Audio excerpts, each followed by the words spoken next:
গত জুলাইয়ে ইতিহাস লিখেছিল একদল স্বপ্নবাজ মেয়ে। প্রথমবারের মতো এশিয়ান কাপের টিকিট। সে তো শুধু জয় ছিল না, ছিল কয়েক দশকের হাহাকার মোছার গল্প।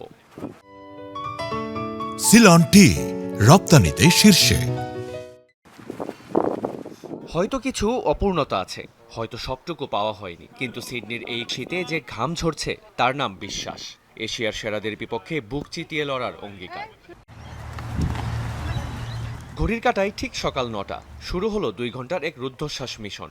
শুধু বল দখল নয়, ট্যাকটিক্যাল থেকে শুরু করে হাই টেম্পো গেম। কোচিং স্টাফদের চোখে এখন একটাই স্বপ্ন, নিখুঁত রণকৌশল।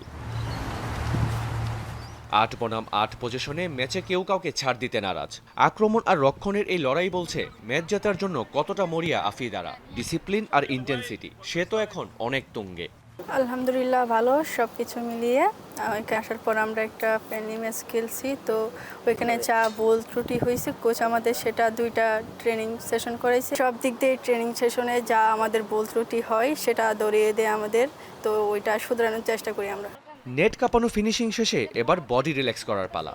আগুনের মতো অনুশীলনের পর সরাসরি বরফ শীতল আইস বাথ। শরীরের ক্লান্তি ধুয়ে মুছে ফেলে পরবর্তী চ্যালেঞ্জের জন্য তৈরি হওয়া। তবে ফিজিও নিয়ে আলোচনা থাকলেও নতুন ফিজিও নিয়ে সন্তুষ্ট টাইগ্রেসরা। মানায় নেওয়ার মতো কঠোর কিছু নেই এখানে। আমাদের ফিজিও তো রেডি ছিল, তো উনি অসুস্থ হয়ে গেছে একটু, তো ওনার সার্জারি হয়েছে, তো সেজন্যই আসতে পারে নাই। তো এখানকার ফিজিও আলহামদুলিল্লাহ ভালো, সবাই মানে নিতে পারতেছি। তবে এখানেই শেষ নয়। বিকেলে টিম হোটেলে চলবে রিকভারি ইয়োগা। রোববার সকাল ৯টায় জুবলি স্টেডিয়ামে আবারও শুরু হবে লাল সবুজদের যুদ্ধের প্রস্তুতি।